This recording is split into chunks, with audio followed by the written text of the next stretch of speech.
Assalamualaikum warahmatullahi wabarakatuh. Jumpa lagi dengan channel Adik NCT, channel khusus membahas seputaran asam lambung, psikosomatis, dan anxiety disorder. Oke. Di sini kali ini saya akan membahas obat yang menurunkan asam lambung atau menyembuhkan asam lambung ya. Ini yang saya konsumsi. Sampai sekarang saya juga masih konsumsi kayak gitu ya. Ini juga ada rempah dan juga ada buah-buahan. Ini untuk menurunkan asam lambung dan bisa menyembuhkan. Kalau memang teman-teman mau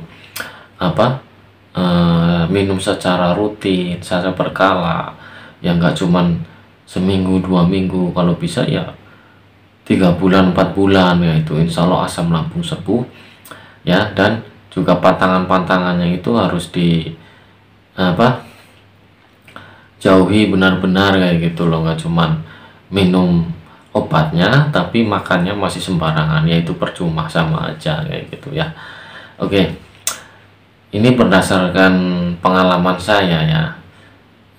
Selama saya asam lambung dari awal sampai dari rumah sakit ya, yang disarankan dokter, sampai sekarang saya juga masih konsumsi ini. Ini bagus sekali buat teman-teman. Bikinnya juga mudah, harganya juga murah ya. Oke, obat yang menyembuhkan atau menurunkan gejala asam lambung yang saya konsumsi, yang saya minum gitu ya. Yang pertama itu adalah kunyit ya. Kunyit itu mengandung kurkumin ya, yang bisa menyembuhkan sendi-sendi ya gitu ya. Sendi-sendi, nyeri-nyeri itu bisa juga. Tapi kalau di sini kan fungsinya saya khusus menyembuhkan asam lambung. Dia bisa menetralkan gas asam lambung yang ada di dalam lambung kita yang terlalu banyak kayak gitu ya. Tapi kalau untuk penjelasannya secara detail karena saya bukan orang kesehatan, saya bukan dokter ya, tentu saja saya kurang memahami. Saya yang memahami ya, fungsinya kunyit buat asam lambung, menurun asam lambung itu bagus ya. Bahkan dokter-dokter juga menyarankan gitu ya untuk konsumsi ini ya. Pertama kunyit, karena kunyit juga mengandung antioksidan ya, secara alami yang bagus untuk tubuh kita sendiri kayak gitu. Bikinnya juga mudah. Kalau saya juga dari bahas video kemarin cara bikin kunyit yang gampang dan cepat diserap oleh tubuh ya. Kunyit sama susu itu udah enak sekali kalau diminum gitu ya. Terus yang kedua, ini bahannya banyak sih, tapi saya juga belum pernah minum, belum pernah makan karena nggak tahu cara bikinnya. Nah ya, aloe vera atau lidah buaya gitu ya. Ini kalau di India yang jualan di pinggir jalan tuh, saya lihat di street food ini banyak sekali ya di India yang jualan lidah buaya, minuman lidah buaya. Saya juga sendiri belum pernah konsumsi, tapi ini fungsinya bagus sekali buat menurunkan asam lambung gitu kan ya. Itu dia yang kedua, lidah buaya. Nah yang ketiga jahe ya. Jahe juga kalau yang gak kuat perutnya, nanti takut panas, kalau bisa konsumsi jahe itu bener-bener sedikit aja gitu. Kalau bikin air jahe jangan terlalu pedes, nanti lambungnya juga kepanasan kayak gitu ya. Itu jahe. Nah yang keempat pepaya ya. Pepaya ini harus kalau dulu tuh saya setiap pagi itu ada tukang sayur pasti pepaya ya, yang udah diiris-iris tuh harganya murah, 2 ribuan gitu kan. Tapi itu kalau setiap pagi kita hari konsumsi itu bagus banget untuk menurunkan gejala asam lambung dan juga buat pencernaan ya. Rata-rata kan kalau orang asam lambung, psikosomatis itu pasti pencernaannya terganggu, BAB juga jadi keras. Nah ini bagus sekali ya buah pepaya untuk melancarkan pencernaan dan menurunkan asam lambung tuh ya. Itu yang keempat pepaya. Terus madu ya. Madu juga saya pernah konsumsi, kebetulan tetangga ada yang jualan. Kadang saya nggak punya duit juga dianterin dulu, nggak apa-apa, bayarnya bulan depan. Ya itu saya dulu setiap mandunya habis tuh beli sekitar 500 milian atau 400, ya itu bisa buat 1 bulan atau 2 bulan gitu ya. Saya dulu kalau beli sekalian dua kayak gitu ya. Kadang juga ada yang ngomong sih, kayak madu juga kadang di perut panas kayak gitu ya, memang tergantung kondisi fisik kita gitu ya. Kalau lebih baik sih kalau nggak kuat diminum secara langsung ya dicampur aja gitu ya, kunyit jahe itu dicampur madu itu juga lebih bagus, yaitu madu. Nah terus yang ke 1, 4, 5, 6, enamnya tuh pisang.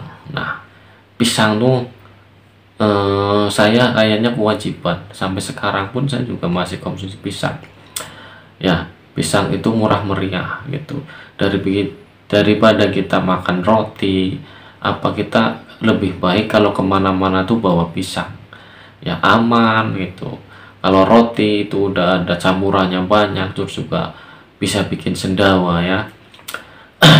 Tuh pisang tuh saya wajib, harganya murah meriah. Setelah itu seminggu kadang habis 1 sisir itu ya, kalau di Jawa itu bilang 1 epek ya, mungkin kalau di tempat lain tuh sisir. Nah 1 sisir itu kadang kalau yang pisang uli itu kan murah, kecil-kecil manis itu cuma 5 ribuan itu ya.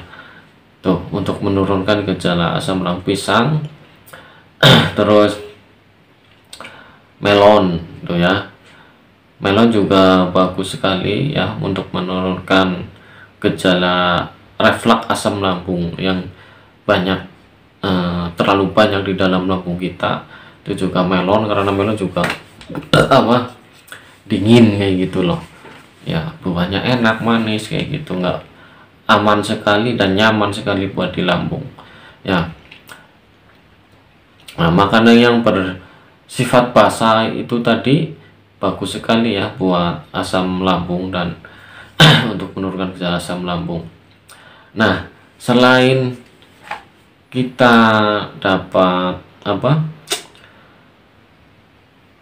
minum-minuman tadi, herbal tadi kayak kunyit, temulawak, jahe, madu itu kan, terus pisang itu kan obat alami gitu. Tapi kalau kita benar-benar konsumsinya secara teratur rutin kayak minum kunyit itu 3 bulan 4 bulan insya Allah sembuh.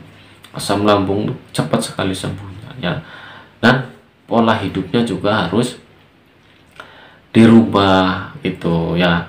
3P-nya kan, orang banyak 3P, pola makan, pola pikir, dan pola tidur. Nah itu juga harus benar-benar kita rubah gitu. Yang tadinya begadang jangan begadang, yang tadinya makannya sore telat makannya tepat waktu kayak gitu ya. Itu khusus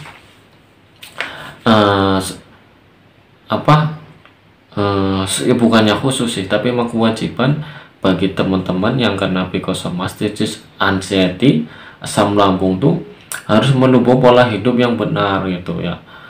Jangan hidupnya tuh kayak nyampah lagi sembarangan, itu memang tidak diperbolehkan ya. Pak, kalian juga kalau melakukan hidup yang kayak seperti dahulu lagi, insya Allah pasti akan kambuh lagi. Soalnya saya udah mengalami, saya ngalamin sendiri. Setelah sembuh saya begadang lagi, ngerokok lagi, tidurnya kurang, makan pedas lagi ya, capek, terlalu capek yang berlebihan, bisa kambuh lagi gitu ya. Apalagi kerja itu dalam tekanan ya gitu, itu kan benar-benar kita tuh harus menjaga pola hidup yang benar lagi ya. Ya ini sih saran dari saya itu, memang kita kena anxiety psychosomatis tuh harus benar-benar hijrah, semuanya hijrah kalau tidak mau kambuh lagi ya. Hijrah pola hidup, pola makan, cara ngomong kita, supaya tidak menyakiti orang, supaya kita juga bisa belajar ikhlas dalam menghadapi segala masalah, tekanan. Kita tuh harus benar-benar ikhlas dengan masalah tersebut, jadi kita nggak kepikiran, nggak ada dendam. Itu cepat sekali menyembuhkan anxiety dan psikosomatisnya. Ya, kita belajar menghadapi masalah itu dengan tenang, santai gitu. Nggak usah terburu-buru lagi dengan emosi, keegoisan gitu. Itu egois, emosi itu kalau menurut saya juga penyakit. Ya penyakit itu tadi anxiety, psikosomatis kayak gitu. Ya, makanya buat teman-teman sekarang marilah kita rubah hidup yang benar, yang teratur, yang sesuai hukum-hukum Islam kayak gitu loh ya. Jangan lagi istilahnya yang tadinya ngomong yang sembarangan bener, itu kita belajar ngomong yang benar-benar kayak sopan santun, apa itu semua juga nanti kembali pada diri kita sendiri ya. Ya itu juga saya juga lagi belajar terus kayak gitu ya, mulai kayak teman-teman juga pengaruh sih. Kalau orang anxiety psikosomatis, kalau bisa carilah teman yang positif yang mendukung kesembuhan kita kayak gitu ya Kak. Jangan cari teman-teman yang negatif dulu, nanti kalau udah sembuh ya nggak apa-apa gitu ya. Sekarang posisi sekarang carilah teman yang mendukung kesembuhan kita, itu yang paling penting sih ya. Oke, terima kasih, semoga video ini bisa menjadi wasilah kesembuhan buat teman-teman yang baru sakit atau yang sudah lama sakit. Semoga cepat disembuhkan, beraktivitas kembali. Oke, terima kasih. Wassalamualaikum warahmatullahi wabarakatuh.